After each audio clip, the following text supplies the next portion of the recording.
welcome kembali lagi ya ke channel saya Mas Koco.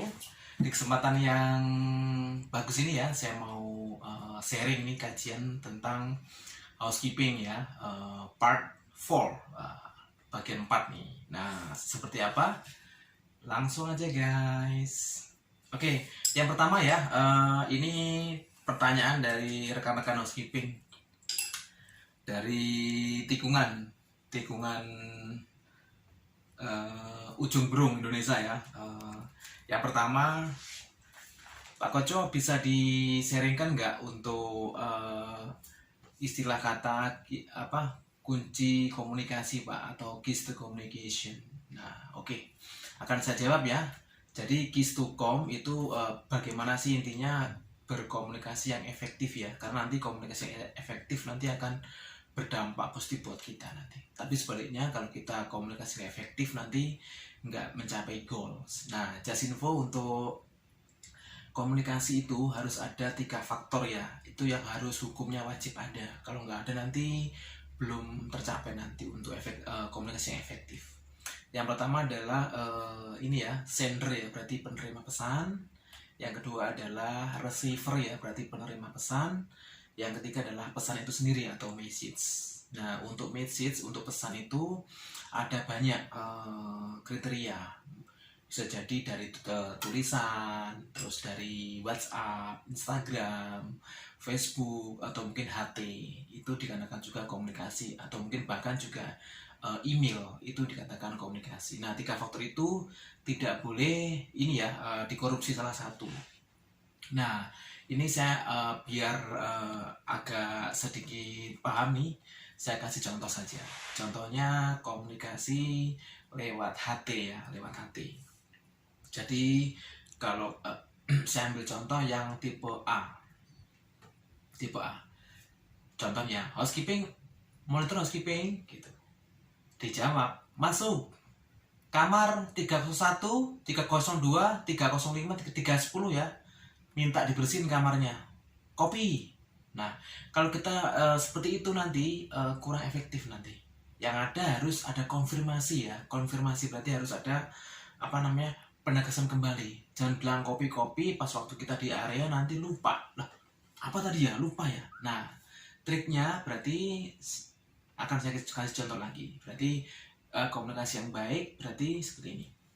Contoh di hati, housekeeping, monitor housekeeping, masuk kamar 301, 305, 306, 37 ya, minta dibersihkan. Nah, itu kita harus konfirmasi.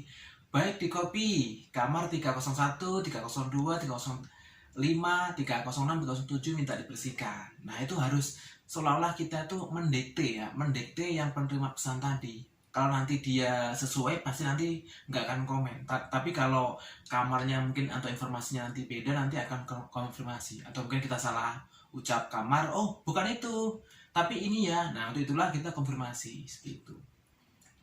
Contoh lagi, housekeeping, monitor housekeeping, masuk. Kalau tahu penerima pesan bisa sekalian di call by name, disebut nama orangnya.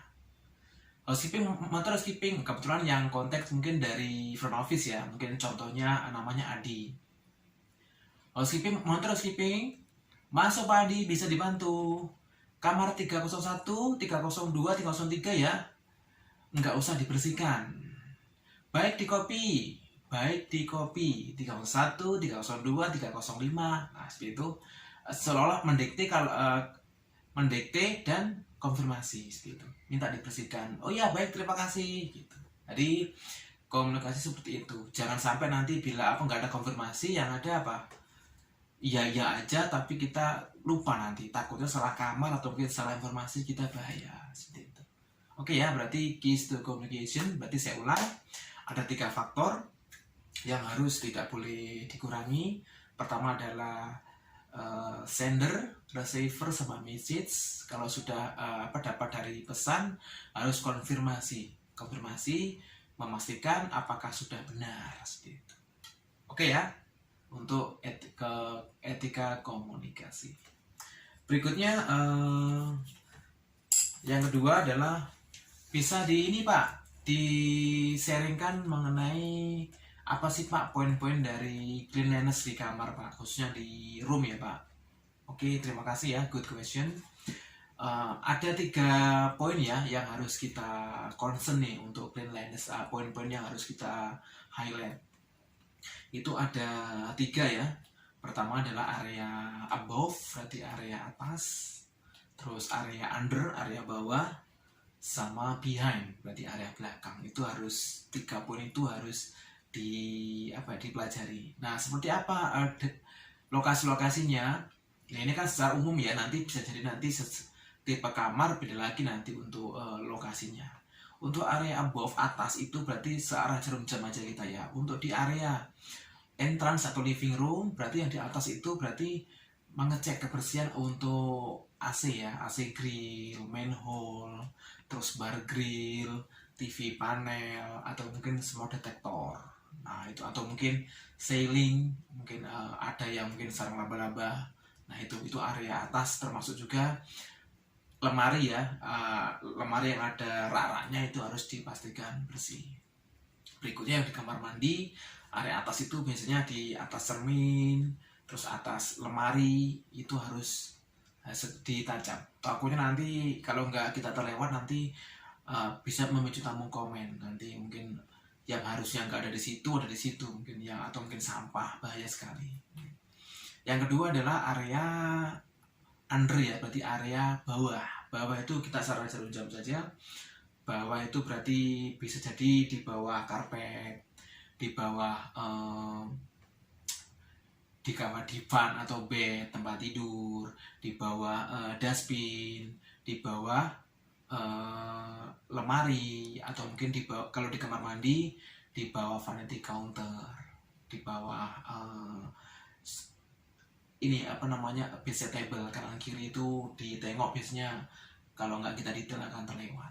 Yang terakhir adalah area behind ya, berarti area belakang. Belakang itu bisa jadi belakang bed kita tarik, terus belakang bedside table, terus belakang kulkas. Itu kadang hal-hal yang jarang ini ya, jarang tersentuh. Belakangnya brankas, safe deposit box gitu. Jadi poinnya itu ya, poin-poin housekeeping ada 3, area above, behind, under. Thank you. Terus berikutnya Pak Koco, saya bisa dibantu untuk sharing Pak, untuk apa, hotel Accor tuh apa aja sih Pak? Accor, agar nanti siapa tahu saya pas jalan-jalan itu bisa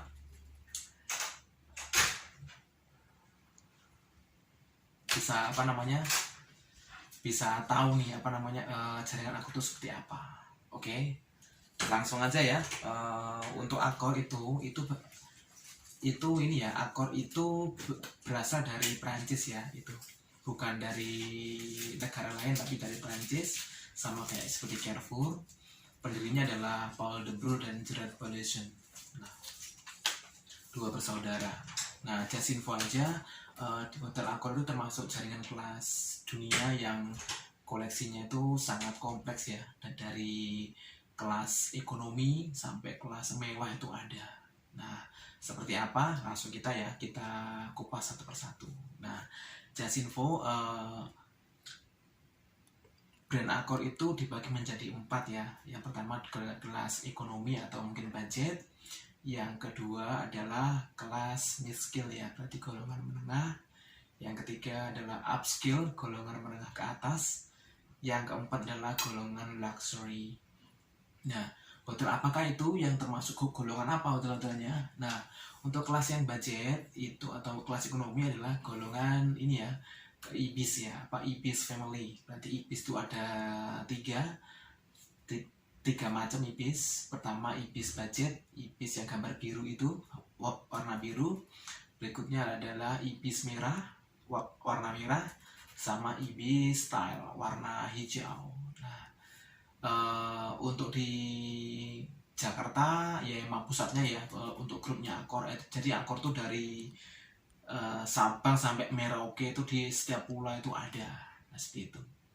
Contoh yang kita ambil di ini ya, dari Pulau Sumatera, saya sisir ada namanya Ibis Padang. Terus kalau di Jakarta ya bisa Ibis Jakarta Harmoni, Ibis Kemayoran.